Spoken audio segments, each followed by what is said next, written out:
Namaste.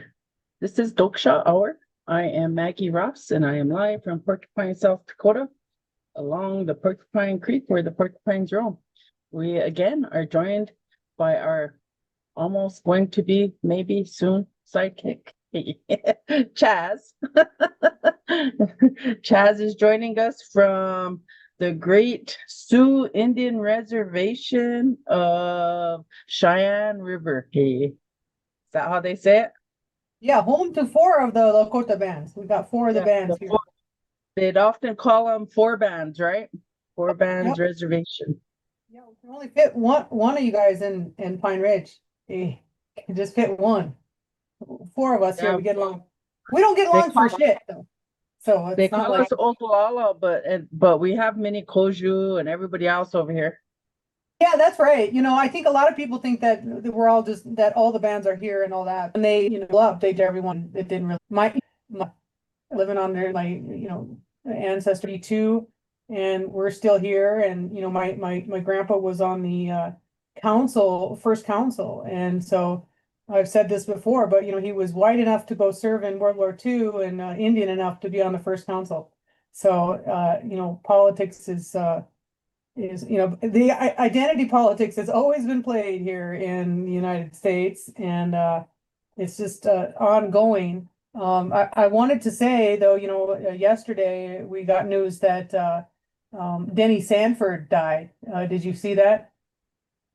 Oh, it's all over social media. See, you're so lucky you're not on that Facebook. But Denny Sanford, who made his money off of the premier credit cards, the credit cards. He basically targeted poor and elderly people and made millions and millions of dollars, and then became a donor, a benefactor for a lot of different organizations. And so everyone is bending over backwards. But we know that in 2019, He was under indictment, wasn't he? in 2019, a technician who was fixing his computer found all kinds of child porn on it, and so he turned him in. And the computer was like in California, because I think he's got a place in California too. So there are like some jurisdiction issues. But eventually, what happened was the state of South Dakota, they did indict him. There was and they released the indictment, but then they dropped the charges, and it was Marty Jack. I thought that they were still investigating, or they were. Anyways, sorry. No, it's gone. It's gone. They dropped the charges, and it was Marty Jackley that did it. He was the attorney general. And so, it's like it's not a surprise that folks arrested a rapist like Donald Trump to be president, because we have all these little tiny patriarchal, like, rich people that do what they want and get away with it all the time. And he's one of them. I was really happy though to see that social media is not letting him die with his do you ever hear that Shakespeare quote that my dad used to say it all the time, but it was friends, Romans, countrymen, lend me your ears. Yeah. The good is often turred with the bones, but the evil is lived after them. And so let it be with Caesar. And so it's really happening. Like the good is like, everyone's, oh, he did so good, but no, social media is like not letting people forget that he, multiple kids too. It was multiple kids. I just read something that was, so he had, inappropriate pictures of multiple kids on his personal thing, and it was let go. And I think it's because, and this is like a really kind of sad, scary thing. And I know that people who have been in this field for a long time have probably known that, because you got to put it all together. Cops are, one of the biggest predators in the country. And now these ICE people, we killed was it last week they killed the guy in Maine, and the woman who was married to him came out and said, he was incredibly abusive. He poured boiling hot water on me. And I don't know how he got in to the ICE thing. And we know how he got in is because they don't care about that stuff. And they're just hiring angry men who identify as, like, they think like MAGA. I think that, the problem with a lot of this stuff is that, people are ill-informed, right? So they think MAGA is like something good, that it's, doing something to do whatever. And yeah, it's like, so you can't really blame people for not knowing, but you can blame people for, uh, the status quo, because the status quo is miserable. Women are targeted all the time, and like I didn't finish my thought about, but there's that creator on on TikTok that follows the news media, the reports of all the cops that are arrested for sexual assault every week.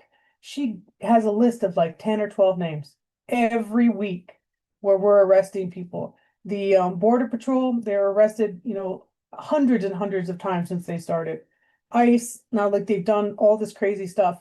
We're just letting these people go. And it's the reason why is because, and it's a patriarchal thing. The men are cowards. The men are cowards. The men aren't going to stand up there and say the things that need to be said. They're going to, try to get along with everyone and, be everyone's friend.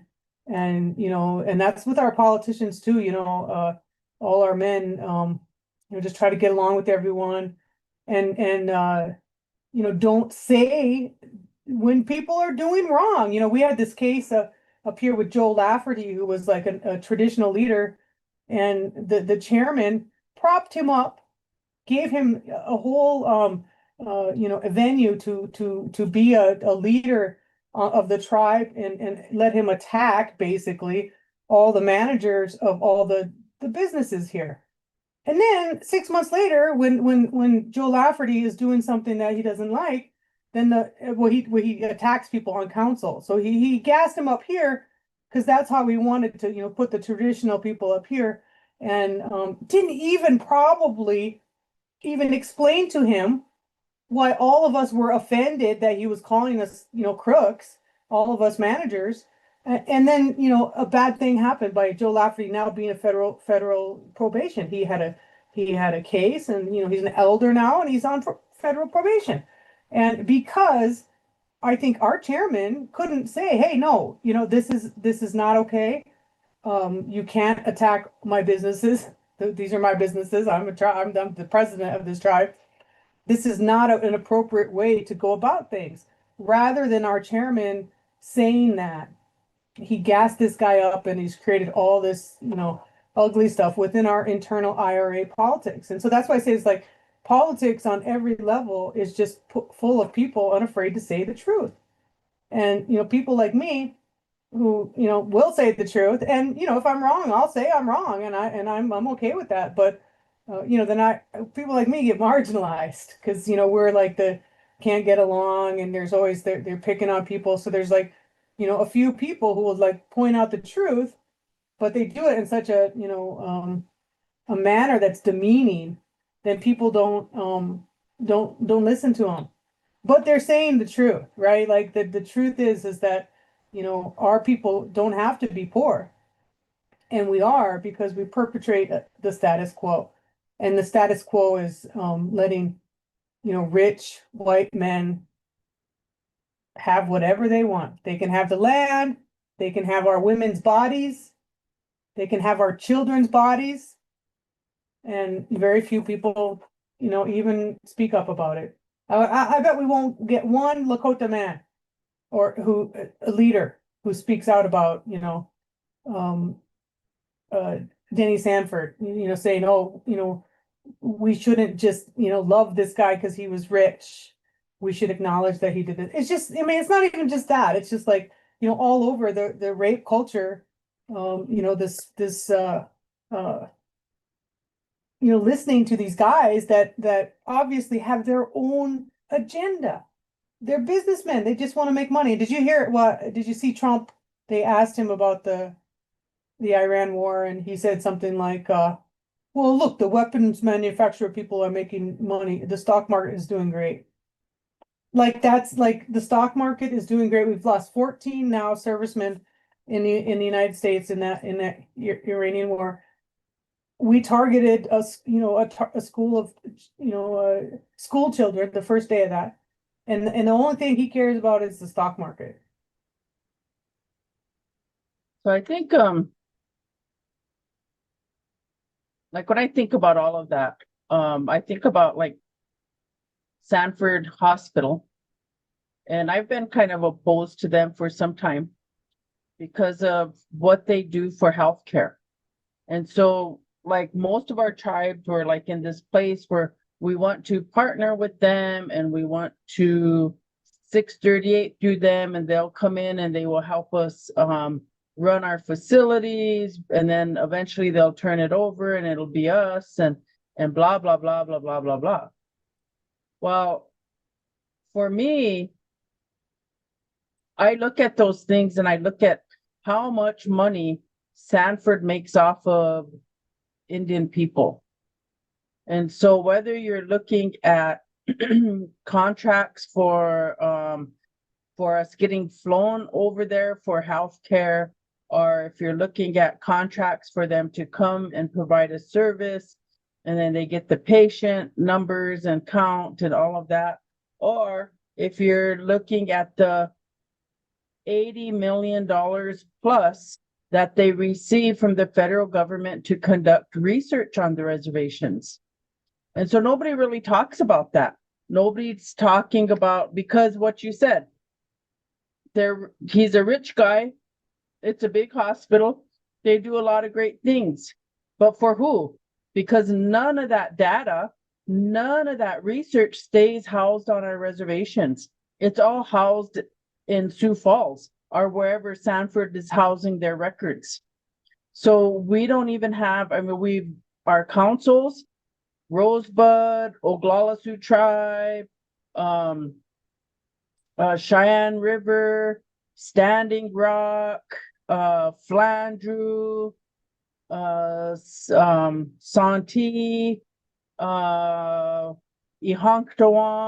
Siston-Wapton, none of them are trying to say we need to have and ensure that all of this research information stays here. So we might have an IRB or an RRB or something like that.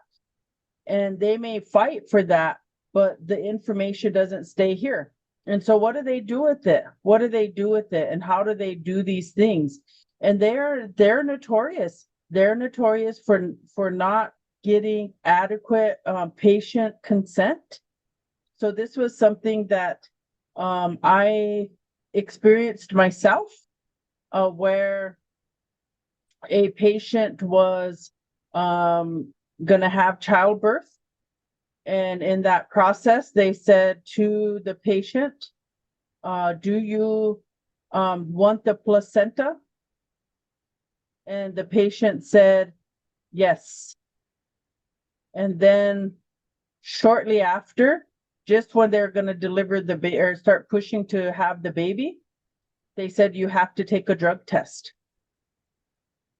And then they came back and said, you tested positive. So because they were taking that placenta, and that placenta has a lot, it's going to tell a story about the mother's health and the baby's health. So then now they need the first poop. So the first poop then will also tell those things. And nobody in Pine Ridge IHS said that what was happening, that there was actually engagement with a nurse and research. And they were studying women's health and the firstborn child and all of that. What were they doing with that? They have your blood, they have your DNA, they have all of those things. What are they doing with it? Eventually what happened, because I helped write some complaints on it, what happened was that nurse was let go. But we didn't make no kind of, IHS didn't even make no kind of big argument. Another one is whenever they were doing the HPV vaccination, they were saying when those first came out, those were mandated. And so a lot of people, for a lot of young women, when those were first coming out, they were mandated. That's what they said. So it wasn't an option. It was mandated. And so they had to get that. Now, if you know, you can say no to that. And I'd encourage people to say no to it because you just don't know. Well, no, I disagree with you on that because they've actually had the research is out on that, and it's decreasing the amount of cancer in women. And people don't know that, but the men can get that too. The men can get that same vaccine, and they don't put it True, on but there. it's only one type of cancer, only one. It doesn't mean everything else. And so it's kind of like the same thing with COVID vaccination, but then it didn't really do anything. So it's like Yeah, we're doing a lot of the vaccinations. They might have an effect here, but not across the board, or they might cause something down over here. And so it's like the being truthful about those things and about where it's at. So my point being, they didn't adequately tell you that you didn't have to get the vaccination. They said it was mandated, but it wasn't mandated. It wasn't against the law if you said no. And so yeah, again, we should have a right to say what we want to inject into our bodies and we don't want to inject into our bodies. And so whether or not IHS is adequately communicating these things, doing public announcements, public education, we don't know because IHS is severely underfunded. The tribes get a big portion of those 638 contracts to do public education, but do they do them? No, because you don't even hire people that are specialized in these areas to have the conversations. You're hiring my niece, you're hiring my cousin, you're hiring my sister, you're hiring my brother. They're going to come on and they're going to, and they don't really know. They just got the job and then they're just going to go through that process. And so then we say, well, Sanford is the expert. All those guys are the experts. They know everything. And so then we rely on them and then we might get misinformation and then they get to go and get more millions of dollars at our expense because none of that stuff stays on our reservations. And so that's kind of been a big gripe for me. So that guy passed away. I probably don't really feel so sad about it. Just because of the fact of knowing that the guy was under investigation. He had it on his laptop. It was gross when that stuff came out.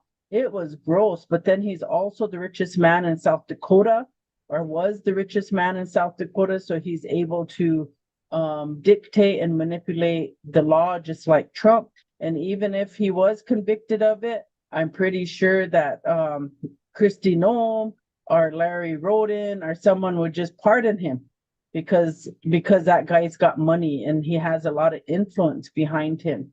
And so it's kind of like that. And so South Dakota is really no different than what you see playing out in at the federal level, in federal court, in the court systems and Congress and at the executive level.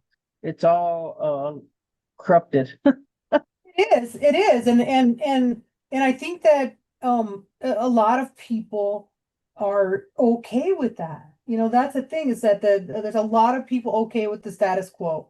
A lot of people are engaged in political activity just for power. And that's as an organizer, I started out organizing and then I became an activist. Like I started organizing, first and then as an activist, but like I'm not in politics so I can sit next to the most powerful person in the room. No, I'm not in politics so that I can be the most powerful person in the room. I don't want to be able to make life and death decisions about people. That's like, crazy to me because that thinking, and I was a liberal for a long time, so I own that. So if I've ever convinced anyone to do anything liberal, I'm sorry, I've changed my mind. And that's the thing about it is that people don't ever change their mind, right? People have the same politics since they grew up and they always will. They don't ever change their mind. Not me. I've evolved and I've really taken on a very different understanding of power and politics and all of this stuff. And a lot of us that go into this aren't like very good people. We just want power. And so like I think we have to understand in America that it's not about freedom anymore. It's about power. It's about who's in power because they're always going to have a population of people that they're going to give up. You know, I remember working in the 20, I don't know, it was 26 or 2006 or '08 when we did the abortion ban. But the guy who was running the Healthy Families campaign was the guy who won Barack Obama's second campaign, Steve Hildebrand. He wouldn't work with the gay people, with the gay. There was also a gay marriage amendment, like a constitution. We were trying to, block the constitutional amendment against it or something. And Steve Hildebrand is a gay man. But he wouldn't work with us because he didn't think that was a winning issue. And so like, and I was watching that Let's Talk About It podcast. They had Biden's son on there, and it was so funny. You got to go watch it, Maggie, because he did a really great job of making fun of people. But they talked about how in Washington D.C. there's the closetocracy, which is like all the closeted gay men that are running everything and who are willing to sacrifice their own people. So like, Lindsey Graham just died, closeted gay man, everyone knows about it. He was horrible to trans folks. He was horrible to gay people. So he gave himself up. So there are a lot of people who are willing to give themselves up for power.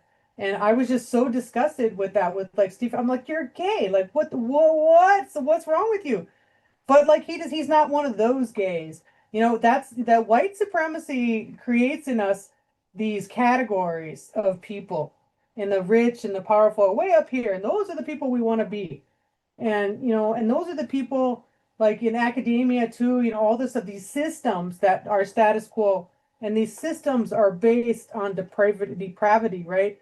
Because academia, everything we know about gynecology comes from a guy who was operating on Black women without anesthesia because he didn't think that they need them. Everything that we know about gynecology comes from, he's got statues in his name. He literally was like tearing babies out of women and just doing horrible stuff to them because they weren't people. Like there's this disconnect, and just a lot of people have look at people and don't see themselves. And we're not one of those people. We're not one of those guys. I'm not one of those gays. So I'm going to support the rich. The thing that's going to work here. My own bottom line, like Steve Helder, like my own bottom line. We came within like 2 points of winning that gay marriage amendment. If he would have participated and been a good gay guy and supported the rest of us, we would have won.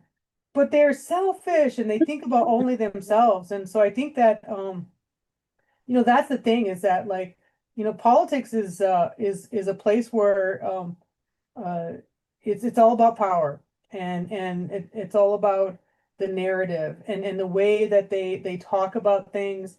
And did you see Stephen Miller's speech? He gave a speech. He talked about how, have you ever seen those people that go to those protests? They're weird. They're weird. They look funny. Weird. Yep. Yeah, he talked about how they look, and so he just like we're not one of those people, and that's how people are. They're like, they're so willing to just see other. I think that in some of the things with like in South Dakota politics, you're looking at they place it as the liberals and the conservatives. And so Steve has been able to kind of be the front of the liberal movement or liberal peoples in the state of South Dakota for some time. And he himself can be a bit of a bully about this process and try to control the Democratic voice in South Dakota to do all of these things because he made the connections or whatever. And so like they're not progressive. The Democratic Party in South Dakota is not progressive. And so they don't want progressive voices at all. They weren't Bernie Sanders. And they're, so we saw that when Bernie Sanders was here, and we saw the split. And so they don't control the progressives, and the progressives aren't vote blue no matter who. Yeah, Progressives that, are not like that, and progressives will vote for whoever is going to have a progressive idea and move that forward. So if a progressive is a libertarian, they might go and vote for a libertarian. If the progressive is a Republican, they might go vote for the Republican. If the progressive, so whoever has the progressive idea, and oftentimes we might look at within like John Thune or Mike Rounds or Dusty Johnson. Well, those are the Republicans that, like are on the national stage and oftentimes get like people assume they're shaping, right? They're shaping the Republican Party. Well, in South Dakota, that's not necessarily true because you have progressive Republicans as well. And so you do see, like I see, like I talk to all kinds of different people, and there's Republicans that tell me they're progressive like that too. Like they may have like some like a stand, like I am pro-life. I can't move away from being pro-life, but I believe in all these other things. And so or I might be I'm very environmentally concerned because I'm a farmer. And so you see, and this is happening up there at Cheyenne River. It was happening a couple years ago. There was a documentary on a non-Indian farming family up there that had started taking and learning how to be good stewards of the land. And they're Republicans, but they're starting to really advocate for this process of being good stewards to the land. And this guy, him and his family even went to go learn and study. And then they became these people. I'm not saying all of them are like that up there, but this one family, like they started looking at that and looking at what cattle is doing to the land and really studying all of these things and moving their crops, moving their herds and doing all of this stuff. And it was really, really interesting to watch that. And I think that was back in about 2018, this family, and I can't remember their name right offhand, but there was a documentary on them, and so I watched it. And I had just previously moved from Eagle Butte. So then I thought it was interesting that the documentary came, it was on YouTube and it showed up in my YouTube feed. So then I was able to watch it, and it was really interesting to see that. I mean, they were very Republican, but then they became this way. think so many people are uninformed, and there's so much disinformation and misinformation put out there. Like, I'm pro-life. They don't get to own that. Like, I'm pro-life. And I'm pro-abortion as well. Like, they're the way that politics is either or is for, that's the narrative. They set that up that way.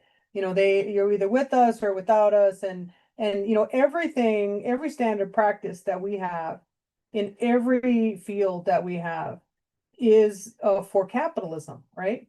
Every standard practice that we have is the thing that works best for capitalism.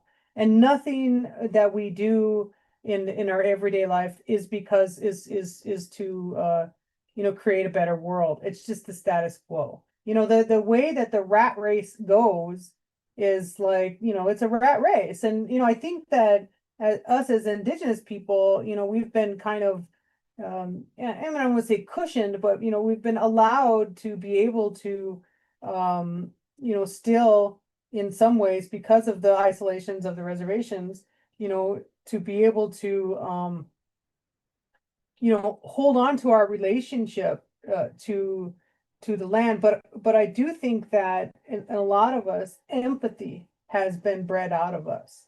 I do believe that empathy is something that people, they don't have anymore. And because of the trauma, like the trauma of boarding school and the violence that comes from of poverty. And, that trauma, that breeds out empathy. And I'm glad to hear that these Republicans are able to do regenerative agriculture. Everyone should be able to embrace a practice that's not violent, because the other way is actually, really violent. Plowing, doing all that stuff is very violent. Where, like, instead of the way our ancestors used regenerative, we would start fires because we would know that the grass would come and everything else would be better for the fire. Some things, only sprout when there is a fire. Like the pine trees, the ponderosa pine, they need fire in order to exist in their life span. So, some of the things that we used to do, are done now because of profit. And so, like, I think that, caretaking it's not a priority at all in our culture. I mean, look at how we treat our homeless kid. I was reading the other day, and it just sticks with me, and it just hurts my heart all the time that almost like 75% of foster kids will be homeless by the time they're 25.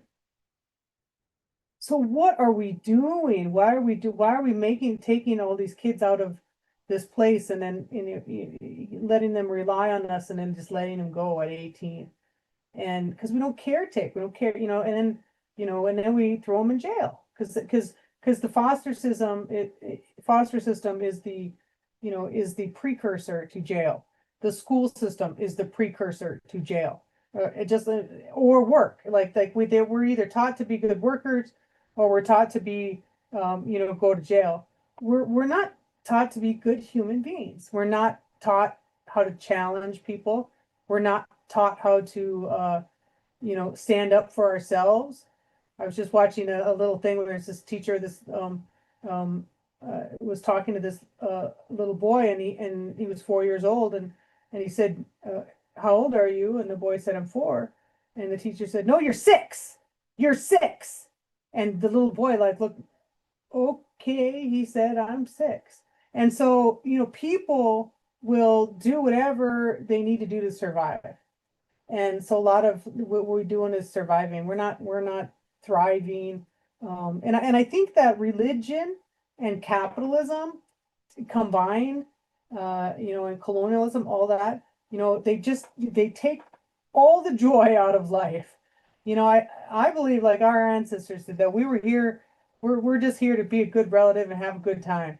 I mean, to enjoy ourselves and to do whatever. But, capitalism and, white supremacy, you're here to produce, you're here to make bank and to do all this stuff. Like, this is like if you don't have stuff, you're nothing in this society. If you don't, I think that, I'm very grateful that I didn't end up being a Republican. I could have gone that way. My dad was a Republican. I went to private schools. I was, on the way. But, the thing about it is that I don't want to be a part of something that hurts people. And I don't want to be a part of, politics when in order for us to win the game, we have to throw all the gay people who are already marginalized. We have to kick them too. I don't want to kick anyone, and especially anyone who's on my team. But like, that's like decisions that people have to make in order to be successful in the rat race. And, that's why I'm not successful in politics, is because I don't want to hang out with people who make fun of people all the time. When I was doing politics, these people who work for the Democratic Party would be calling up people, making calls, and then say, hey, please vote for us, vote for us. And then they'd hang up the phone, and they'd be like, the voters are so stupid. The voters are so dumb, like all this stuff. And I'd be like, dude, I'm a voter. You're not, don't call me stupid. Like, they just think of people like, the others, we other people so well in this country. And it starts out at school, and it keeps going, and we live segregated lives so much, a lot of times. Some of us, have Indian friends, and we hang out with Indians, and some of us, don't. Like, South Dakota is very segregated when you think about it. We not a lot of people mix. And those people that mix, end up usually being sellouts because they think that our people are bad too. So, you can't really trust people to be you know uh leaders that won't sacrifice a certain element. And that's what I think liberalism is. Liberalism is, if you call yourself a liberal, then you're okay with a lot of stuff. You're okay with the racism that's set up the United States. If people, we were less than human, we were merciless savages in the Constitution. And so if you're okay with all of that from this on, then you believe that we needed to die in order for this wonderful place to exist. And, I don't know. I don't know. I think we're getting to the very end of when, these rich men, these rich depraved men can set a narrative, can set a plan in motion, and we all have to live by it. We're getting more free. We're getting more informed. And so I feel good about the future in so many ways, but I don't feel good at all about the states, these systems that are in place. I think they're all just sort of crumbling. And with Trump, like at the end of his power, because he's losing power, the House, rather than fight around, he just sent them all home this last weekend. They're like, oh no, we're not going to pass this, so we better go on home. I forget what it was. But they spend more time on recess than they spend actually working. And that's because the Republicans aren't in line with the Speaker of the House. The Speaker of the House doesn't want to lose, so he's sending everyone home. He knows he's going to lose. He knows he was going to lose a vote on Iran. That's why they're doing that there. And now the Senate trying to put this SAVE Act into place, which is basically just I wanted to ask too, what you thought about the president's address. Did you watch it or hear about it? I tried. I had to just no, I can't give you my energy. I can't do this with you. Sorry. This is what the heck is going on here? This guy is, I don't know. I don't know. I think it's desperation. It's like there's a lot of desperation. So you have him trying to blame China and everybody else. And yet he was the one, the evidence says Trump and his people were the ones that were interfering with that 2020 election.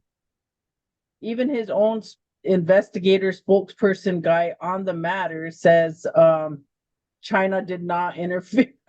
The facts do not support what he was saying. And then you have the news media giving warnings or whatever, this content is not truthful. Yeah. Well, and then two of the big networks didn't even show it, which is great, and I think that was what I was so excited about, is that for real now, the networks are seeing the writing on the wall. It's not going to go much further, and people are going to punish them for aligning with Trump. And Allison is a Trump guy. That family is pro-Trump 100%, and then they give a warning. They give a warning to the content in which he is speaking. And so that is and then they didn't even air it from the beginning, right? They went in in the middle of it or whatever, but before they went in, they gave their warning that this is a bullshit content hour. Yeah. And they have to, because and how embarrassing for everyone. Apparently, well, I heard a couple of people say that Trump is upset because people didn't tell him that his argument was stupid. And well, that's what you get when you have a bunch of people around you who are going to do everything you say all the time. They're never going to tell you the problem. And that's a cult, right? So they're all in a cult. They'll do what they can behind their leader's back or do whatever, but they won't tell him to his face what's the truth. And I think that's the patriarchy too. And I think this is the reason why, everyone thinks that the patriarchy is men running everything. But it's not really. What it is about, one man who the highest and most powerful man who gets to make a decision. So all those other men stand in line and do whatever they want, because I know this. I grew up with strong Indian aunties who were made decision, all of us, we grew up with Indians. Our women are do not stand by their man. Their man stands by us. Our man stands by us, right? Like it's not like that for us. And that's a very, I mean, it's a great thing. My dad though, he didn't treat my mom like an equal, but he raised us to be women that didn't, need a man, which is hilarious. But so, we could see his inconsistencies from what he said and what he did. So it was a really a big tension all the time.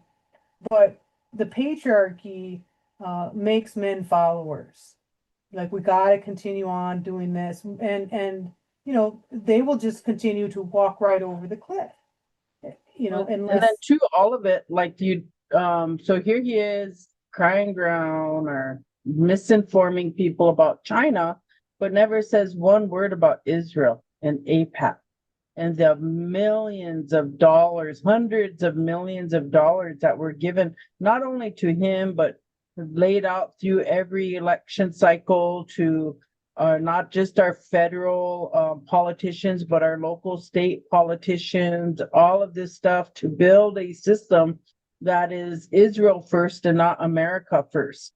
And so he doesn't even mention that. And I was watching some of the progressive people come out saying, hey, like he's blaming China. They want to blame Russia, but nobody's even saying anything about Israel, about APAC, and about what their influence is here. And then you think about in last week or the week before in the Knesset, they ran Netanyahu out of their meeting. He came in there and thought he was going to be big and whatever, and they ran him right out of there. So he had to leave. And so I'm not saying that Israel is waking up to the sense of Palestinian lives matter, but what they're waking up to or what they're saying is that they don't want his type of corruption. So, the majority of Israeli people still believe in what they're doing. It needs to be done. Ethnic cleansing, genociding, they all believe that and support that. But the thing is that for corruption, the level of corruption that Netanyahu is involved in Israel, they're saying no to his corruption. And so you have that happening, and then you have this happening over here. So Netanyahu thinking that he still has the bank, right? He still has, and he may still have the bank. He still may have the billionaires of the world funding him. Trump may still have the billionaires of the world funding him, but we're seeing that's going to start changing because why? Spain is changing.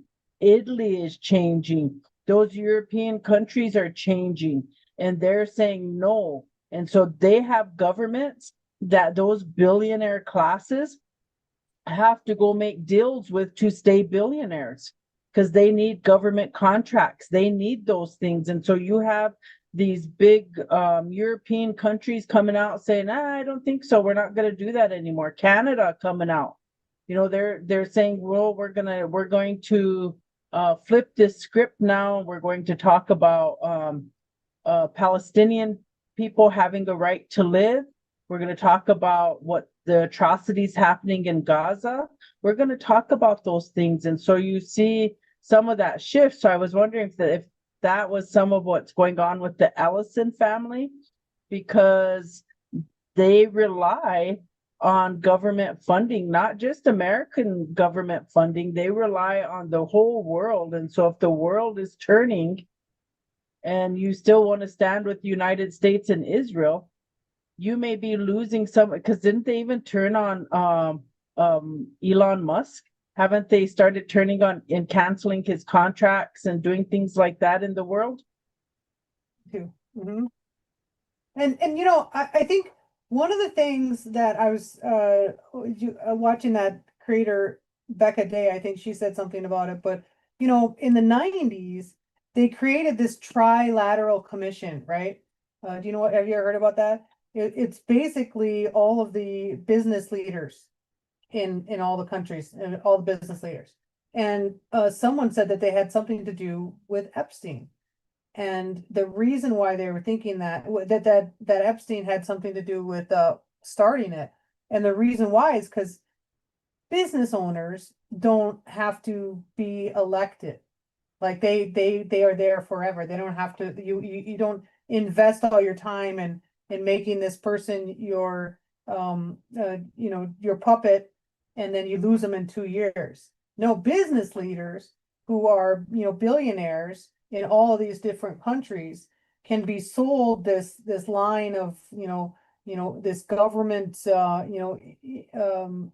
as a piggy bank basically kind of idea for all of these countries. And now all of these countries, us included, and Great Britain too, are really going through economic crises because these business people, this trilateral commission, they just want to make money. They don't care about anything else. They just want to make money. And getting involved in our politics is cheap.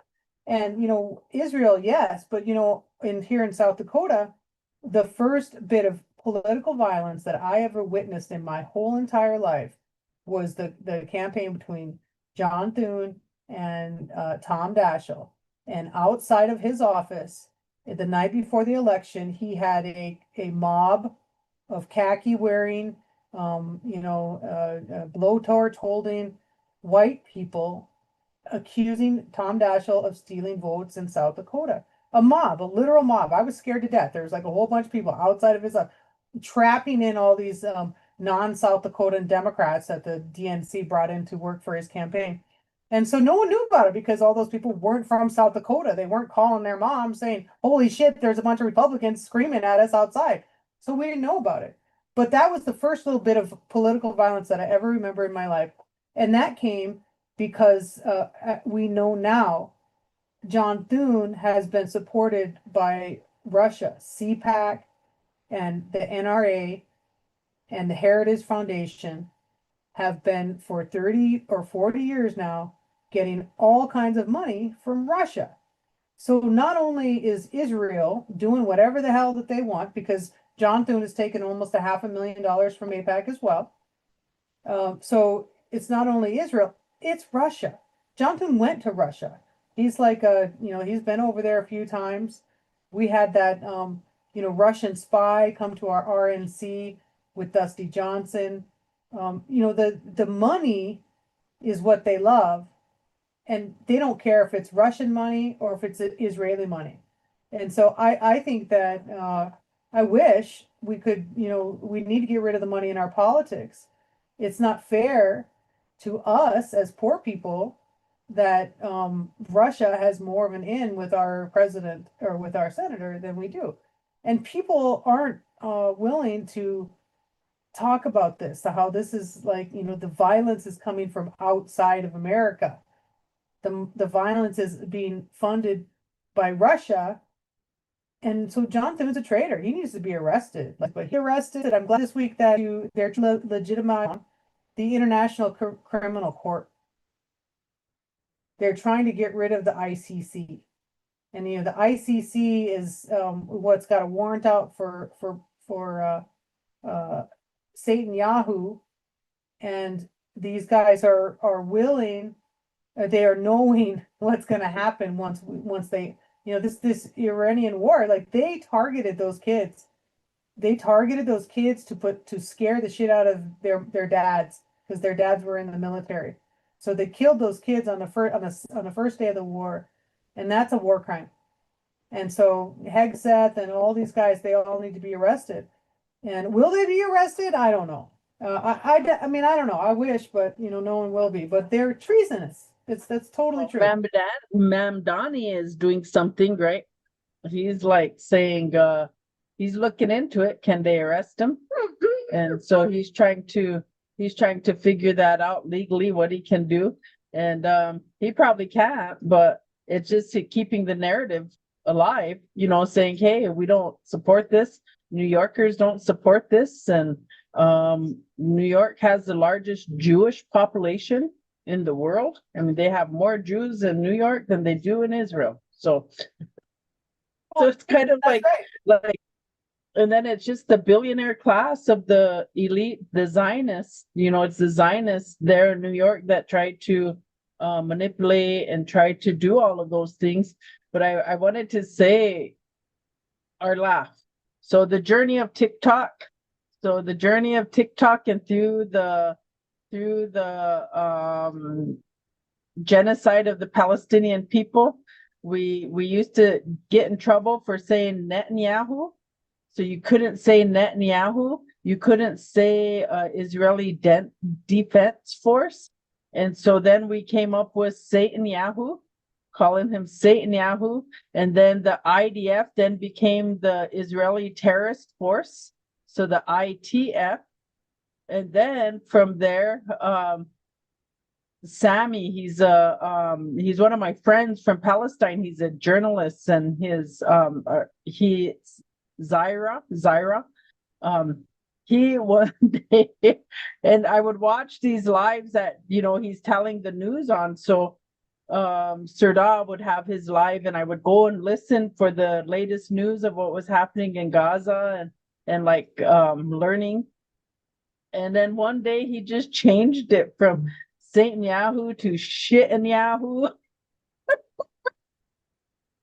And he don't even care. And now it's to the point people don't even care. They're just gonna say these words, whether TikTok's gonna banish you or not. But it's like you can't say death, dead, killed, murdered, genocide, ethnic cleansing, all these words. And so that's why, and I still do it. I talk about being unalived, using all these different words. I caught a little bit from a round table this week that the host from Meet the Press, what's his name? His dad was famous, and then the son. It's the son. I forget what his name is. Anyway, he basically admitted in this roundtable that he was working with the folks at TikTok to shut up political speech. Like, this is like a media guy. Like, this is why the media is so they're traitorous too. Like, they need to be arrested. Like the Rapid City Journal, KFYR, all of these people who have never brought up, not once, the Epstein files in any credible way. They're all complicit. And they don't care. Like, I mean, this is the thing, is that we're figuring out that people actually don't care about rape. They don't care about children. They don't care about, holding people accountable for atrocious acts. I mean, we found out they were like literally eating them in that thing. They're eating them and no one is doing anything. And so, it feels really. Trump throwing babies into Michigan River or lake. Like, nobody cares. Nobody cares that he did that. Like, that's all recorded and evidenced and whatnot, but nobody cares that he did that. That's crazy business. It's it's just that I think for us it's like, our trauma like allows us to to sit in that trauma, because then we don't have to act. If we have to act in this society, what is that act? It's like we gotta be numb, we gotta sit, watch TV and do all this stuff, bread and circus, so that the empire can continue. But then what is the act that we do? And I think for a lot of us, it's consumption. Like, we don't buy from here, we don't buy that, we don't do that. And that's the only real way that we can do it. Some of us can organize, some of us can do whatever. I do think that this is an act of resistance, this conversation here. And I think that it's so complicated, and folks are so and I hate this, but it's true. They're illiterate. Like they don't understand that people, that these things are happening, and they can't put it all together and recognize the patterns, and they just really want to, just go home and take a rest. I think that's the thing, is that people in America are so overworked, that we don't have any time or opportunity to question folks. And I think that's the design. The design is to keep us so busy and to marginalize people. I mean, the CIA created the whole idea about conspiracy theorists after they killed JFK, right? They killed JFK, and then, oh no, everyone says that we're not doing it, even though everyone at the time was like, oh no, some of these things aren't adding up. Well, they just gaslighted us and said, this is the way it is. And that's what's happening. It's like, gaslighting. I think that since the 60s, at least, we've been under the CIA control, and the CIA is controlled by the business people, and this trilateral commission, and the business people created white people. If we go back, the business people created white people so they could have free chattel slavery, so they could have chattel slavery. So like, and they could have our land. Like, oh, well, you're not this. We are white. You're not. We got to take your land. You're savages. You're not white, so we can abuse you and do horrible, violent things to it. And people don't, because we're sort of the breads and circuses and this whole propaganda of Hollywood, people forget how violent slavery was. People were, walking around with chains. People were, babies were taken out of, mothers. They're forced to have babies. All of this stuff is like, I mean, everything that we imagine that we did that we do to a herd of cattle, they were doing to people, including insure them. And people are just like, oh, well, white people, they're not so bad. Yes, they are. They're literal demons. And to be okay with this, some of these people, have their grandpa's, favorite, his hand-me-downs or whatever his legacy is up there, and it's boxes of like, Indian ears.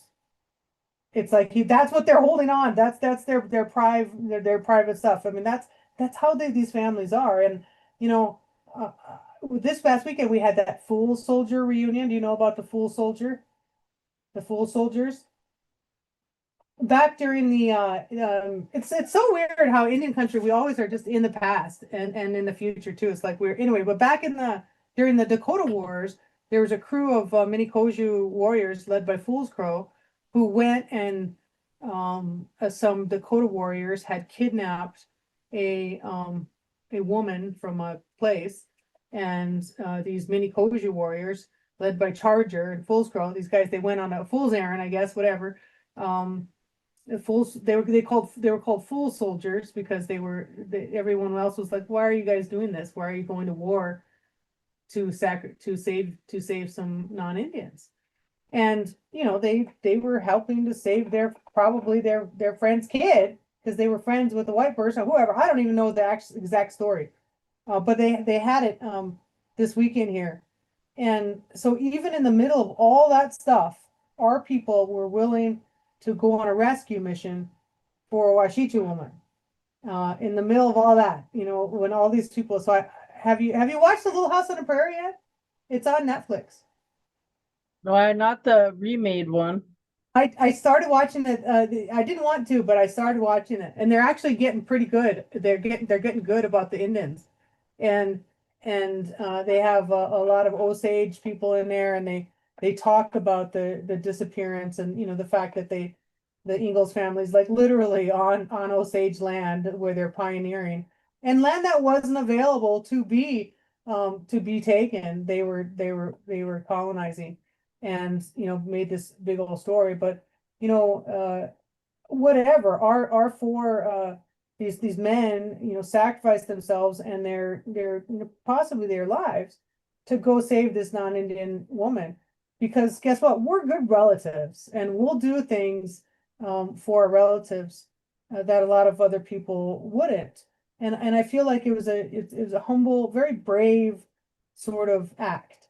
what they did. And I, sure, compared to the other people, it might have been a fool's errand to go and save them.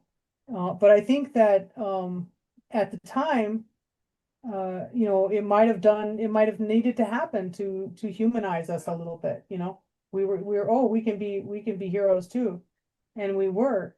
But the the whole the backdrop of which is white supremacy in this country.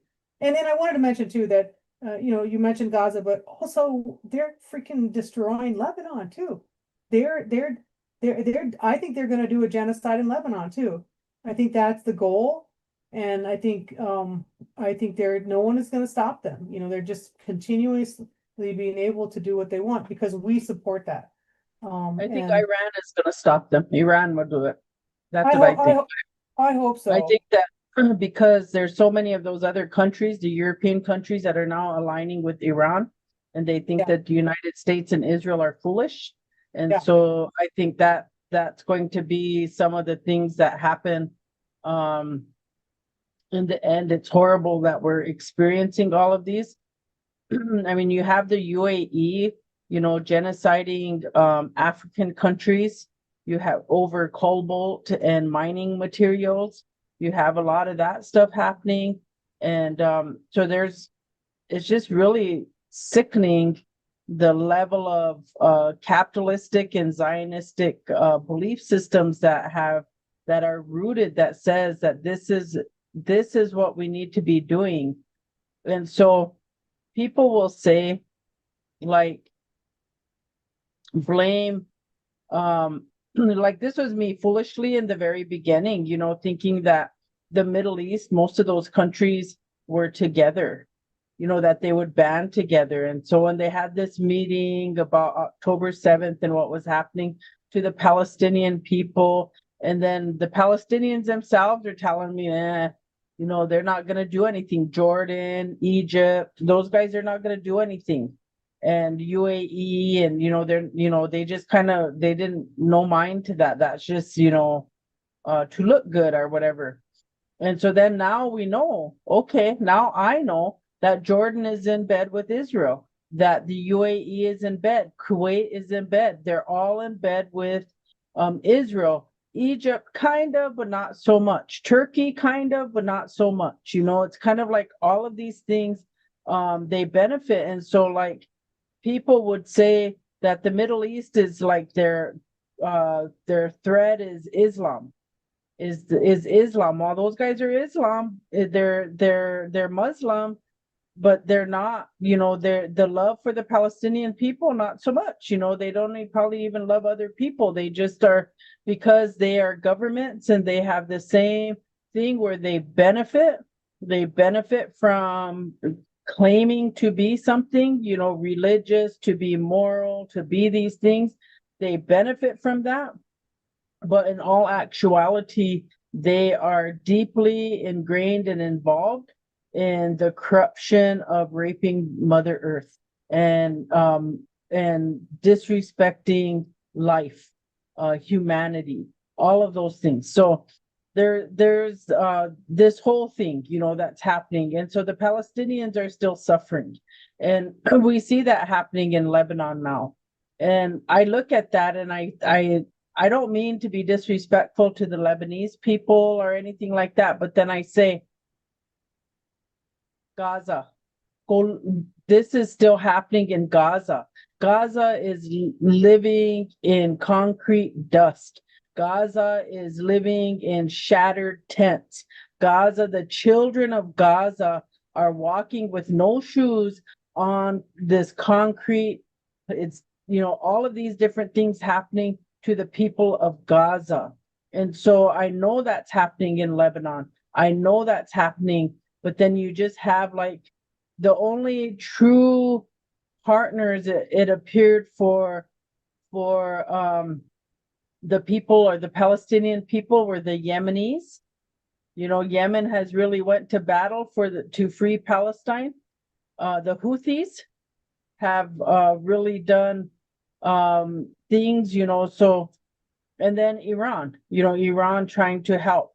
And then like I was mixed feelings about like Russia, because Russia came in and they took hundreds, thousands of Palestinian people and gave them homes and a place to live. And I watched this whole thing happen, like the Palestinian people, they got, on these trains. Putin we're gonna build you homes, and watch him be emotional and cry and hug these people because they're just knowing what was happening to them. And then deeply rooted in Putin is his despise for I don't know if it's the Jewish people or the Zionists, because they did that to his own family. They murdered his own mother. They did that to his own town. And so like those things are like kind of deeply rooted with him, that he doesn't so anyways, it's just kind of a thing that I've been watching, and I look at that and I think about, like, I will continue to speak about the Palestinian people. Everybody for some reason seems like, look at what they're doing to the Lebanese. Oh my God, look at what's happening. They're just the media too. They're annihilating Lebanon, Beirut. This is what they're doing. But nobody's saying what they're doing in Gaza, because they're still doing it in Gaza. They didn't stop. They just had a kind of a bloodbath that happened in Gaza, a whole tent city again. And then you just see the blood running down the streets. It's up over 300 journalists now that they've killed. So over 300 journalists. That's the most than any other conflict ever. And it's despicable. It's the reason why we don't get any stuff. But I wanted to say, a lot of those countries probably went through what we do. Those countries, the Middle East countries. I'm sure Israel is controlling all of those countries by money to local politicians, the same way they control us.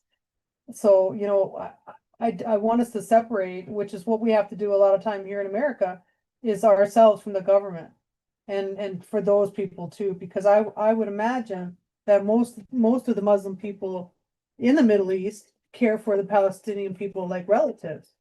Their governments are controlled by people with no hearts and no ears and no empathy. Empathy is the thing that differentiates us from Washichus. We care about our relatives. We care about people we hurt. If I've ever hurt someone in my life, I fix it right away because I don't want that on my heart. But a lot of people in right now, capitalism, they don't care about other people, and they hurt people, and because they need to get ahead, because we're supposed to step on people to get to the top of the heap. And so people do that. They step all over people. And yeah, again, that's why I'm not winning no rat race. Because I am not a rat, and because I have feelings, and I want us all to win. And that's what we should all want. Yeah, I think it also like just kind of brings us background. This morning I was going to talk about I went out in my garden looking at all those things and checking out like what's going on here. What kind of bugs do I got here? Did I, because I usually would do this. I would sit over with my cucumbers and my squash and my zucchini, and then I have a soapy water dish and a tweezers, and I sit and I get all those cucumber beetles, throw them in there, and then I have some sticky traps and stuff like that I would put out. And so I rarely use fertilizer. I just because I don't want to poison, and it was really hard for a long time to get organic fertilizer. Like the stuff that you get was mostly like Miracle Grow, which is not good for the soil, the groundwater, all of that stuff. I mean, it's gonna get your plants to grow and everything, but it's still a little bit poisonous. So anyway, so I started to do that, and I started to look at my soil. So I'm trying to rebuild or replenish my soil. and I've been using organic fertilizer and doing that. And so I was out this morning looking, and like this evening I'll have to put some down and put it in my soil. And you really look and think about what we do as gardeners, and looking at how do you sustain something. And so even in all of this process earlier in the show, Chaz, you said, like you really believe like we're coming to the end of this type of political leadership. And so like really recognizing like how do we get to that type of end?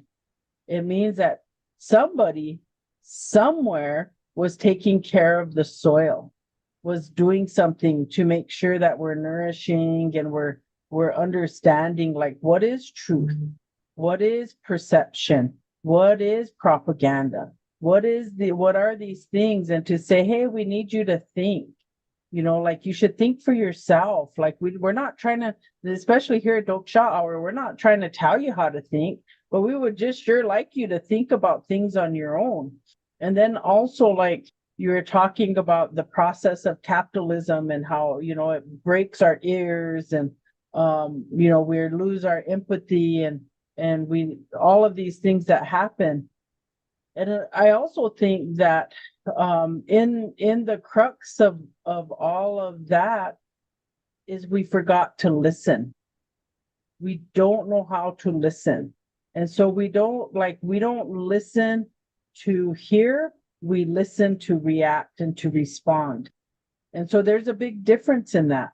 So I don't have an expectation that people should agree with me. Like, this is my belief, and I sure hope you have a belief yourself. And I am willing to sit here and listen to what your belief is, and then have understanding about how maybe my belief might contradict with your belief. And, maybe I can see where our differences exist.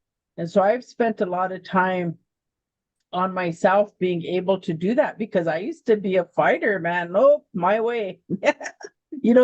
This is how I've been told. This is being Lakota. This is, the way it's supposed to be. And so I have to fight with everybody because you're being racist, you're being discriminatory, you're being this way, or you're being that way.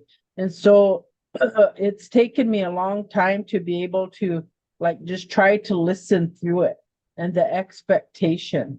And so here we are in this maybe, we're going to go into this change. Iran did a mural. Did you see the mural that they did of Trump? I didn't. Yeah, they have him in a casket. Oh, right on. Yeah, they put him in. So like, are we marking ends of times, and ends of times in the way of the system? And so are we all going to convert and revert back to humanity? Are we all going to understand that we are all equal on this earth, and that we all, we're all trying to survive? So the whole point of being here is, can we survive it? And survival doesn't just mean like this whole thing, right? Like, I'm going to live to be 130 years old. Like I say, I'm going to live to be 106. Do I need to live to be 106? Maybe not, but I say that. I'm going to live to be 106. So survival doesn't mean like your own personal journey. It means humanity. It means people. It means this human race that is here, that we will survive within a millennial. We will continue to be here. But the way it's going, we may be like the dinosaurs, right?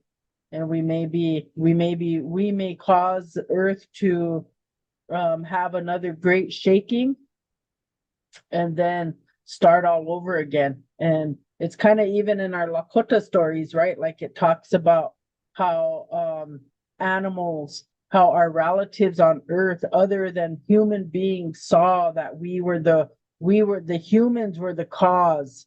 They were destroying, they were doing all of these things. And so then they've made a plot, right? They plotted to take out the human beings.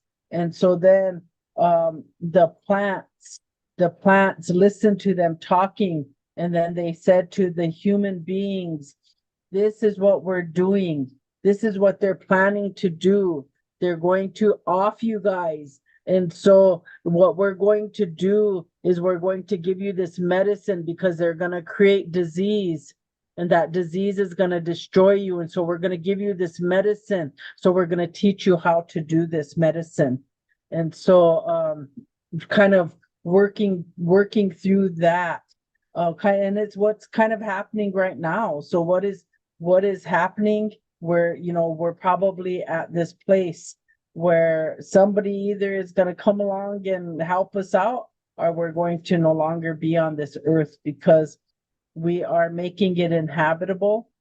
We are creating such hardship on people. So traumatization isn't just something you and I are going through. You know, it's like it's happening everywhere on this planet, traumatization. And so we're not able to heal from the trauma that we are experiencing in our life, no matter what color our skin is, no matter what religion we are in, no matter what color our eyes are, our hair are, whatever. We're traumatizing each other, and traumatization exists.